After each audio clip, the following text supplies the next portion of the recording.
We begin with the coronavirus. Months into the pandemic, many have become numb to the climbing numbers. But today, a sobering statistic. The global total of confirmed cases has topped 30 million. The World Health Organization says Asia and Europe are seeing an increase, while the Americas are seeing some signs of easing. In Indonesia, the number of daily new cases has recently exceeded 3,500. Authorities in the capital of Jakarta have tightened restrictions that had been eased since June. They require companies to raise the number of teleworking employees to 3/4 of the total for most industries. Gatherings of 5 or more people are also banned.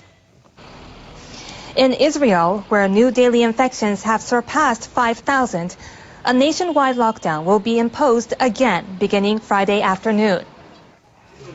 In Brazil's largest city of São Paulo, more than 18% of children have been infected with the virus.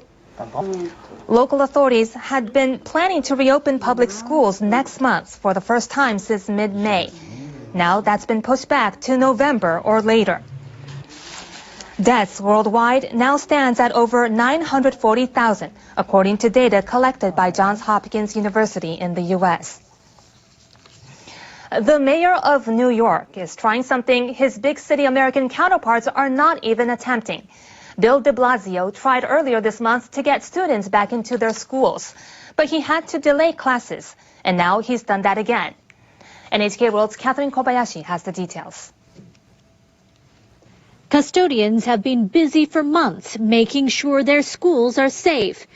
They'll have a bit more time after the mayor changed the schedule again.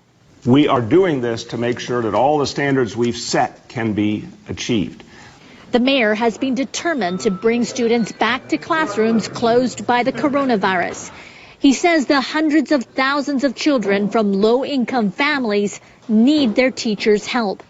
Students would only be in class 1 to 3 days a week to allow for social distancing. On other days, they'd join those studying from home. Now only the youngest students will return on Monday and those with special needs. Older students will come back the following week.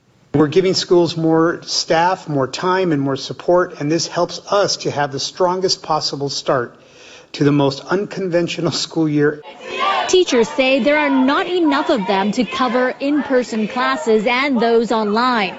They point to poor ventilation in aging buildings, and many just don't feel safe.